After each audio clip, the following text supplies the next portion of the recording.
information from the Canadian Real Estate Association.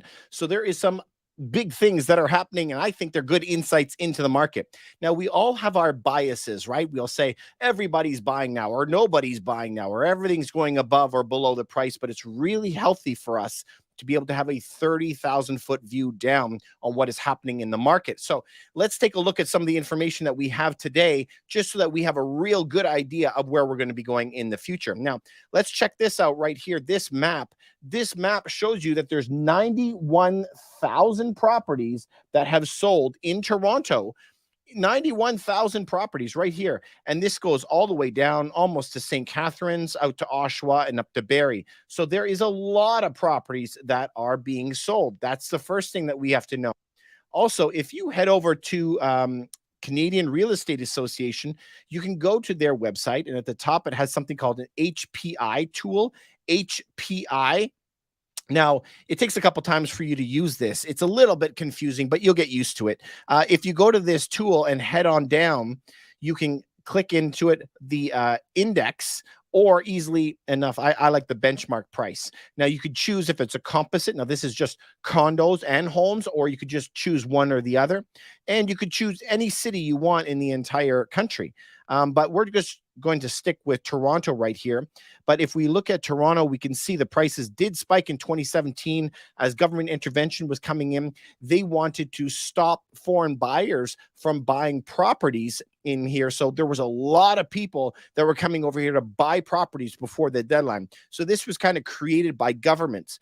In addition, we pumped a lot of money into the market here over the past couple of years, as you guys know. But where we're sitting today is still much higher than when the initial shutdowns happened in the spring of 2020. Much, much higher. But it was not sustainable. But there still will be more drops to come. We're expecting at least another 15% drop in prices this year. Now, you guys have access to this tool. I suggest that you go check that out. Also, interestingly enough, if you go to realtor.ca, I just got some of the local insights that I wanted to share with you. I find this stuff absolutely fascinating to know what kind of buyers are out there right now. So if we take a look at this, look right here at the very beginning. These are the different search terms that you could search under. So if we're going to choose different ones, we have the minimum price of what people generally are looking for in the city of Toronto, maximum price. But you can notice as well, most people cannot afford their mortgages. So you're noticing that the percentages are getting lower and lower. That's the majority of them. Also, this is a surprise to me, is number of bedrooms. Remember that in the past, a lot of people wanted to have, let's say, students come to the city. They were doing a lot of searches for one bedrooms. But why right now is 50% of the market 2 beds and 3 beds plus?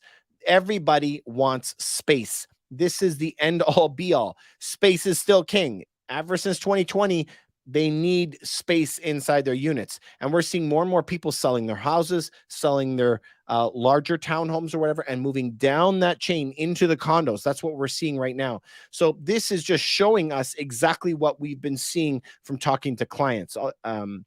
As well, if we look into building house, look at this. Houses now make up 70% of the searches. Woo! 70%, you guys. That's huge. 70%. Now, a lot of people know that there's condos that are out there, you guys, but 70%, again, it comes back to houses. The space is what everybody is wanting. Very, very interesting to me to know that. In addition, this is my other favorite one right here. Keywords searched. If you check this out under keyword search, look at what the number one is.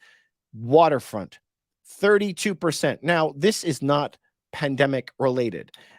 Waterfront has always been the number one search. And if you notice on the list, waterfront is more than all the other search terms that come below it combined. Shocking, right? So this goes back way, if you go back to Roman times, the big Roman generals wanted to be right on the water with a view. As far back as civilizations go, they wanted to be near the water, close to the water. People say it's calming, whatever reason. Everybody always wants to be on the waterfront. And if you look at a city like Toronto, Toronto does not have a lot of waterfront if you look at the size of the city. Again, let's go back to the map and take a look at the map that we had.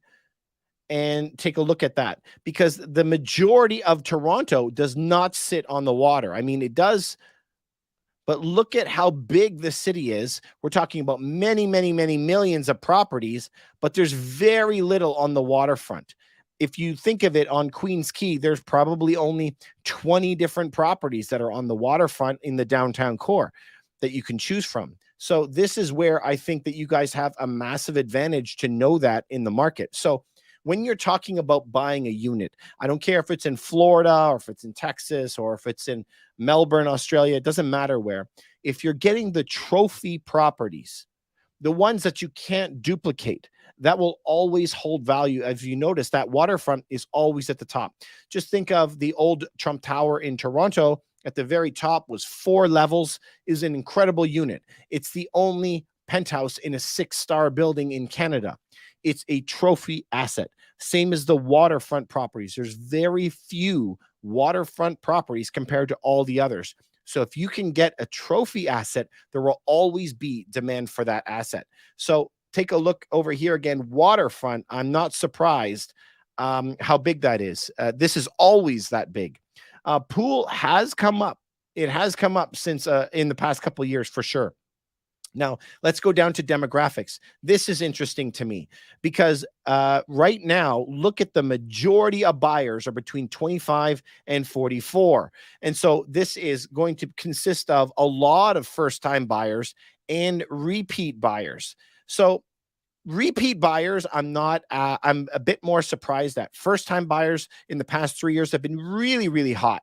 But now we're seeing more repeat buyers. Is this because more people are seeing the rates soften and the prices soften, and they're thinking that this is an opportunity to move up?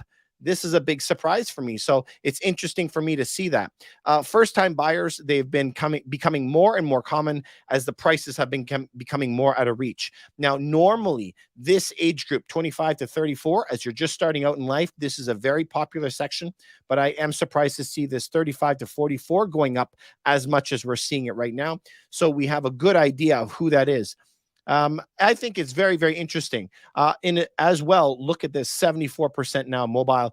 Over the years, it has been climbing more and more as people are searching on their phones. So if you are a selling agent, you want to make sure that you're going to make all of your ad media optimized for mobile. So this is what we specialize in Toronto. You can go to sellhire.ca. This is where you choose your own commission. We sell properties faster for more money and less hassle. After all the years I've been doing it, it's only 3 things that clients really want. They want to trust their agent and they want things done fast as possible. They want to make as much money as possible with the least friction. And so it is a very, very big deal moving. It's very, very stressful. So make sure that you're working with an agent that you trust, you get along well with, and that can do the job really well. It's a funny thing in life that you usually get what you pay for. But with real estate agents, it's different. They all charge the same price. So you can have somebody who's really, really good in the market, who knows what he's doing. And with that one person, they're going to charge the same money as a guy who just got his license a week ago. So this is why I really think you got to interview different guys, talk to them, make sure you find one that you get along really, really well with. Because I think it's going to be in your best interest. Now, a lot of people make the mistake, sidebar, a lot of people make the mistake of thinking that everybody has fiduciary duty, and they kind of stop that and they don't actually even know what the rest means. So when you sign with a realtor to sell a home, or if you're going to buy a home and you sign exclusivity with them when you're buying, you now have something called fiduciary duty. Here is the caveat to that. It is for them to try to the best of their ability for your best interest. And now that is under law, right? You could lose your license if you're not doing that. So to the best of your ability, but not everybody's abilities are the same. So the same as we wouldn't let a 6-year-old go and repair our brakes on our car. He's probably trying the best he can, but he's not going to get the job done. So this is why I say is you have to make sure you're working with a really good agent who knows what they're doing.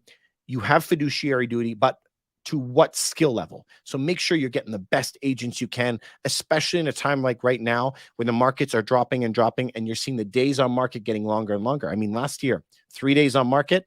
This year, it's 100.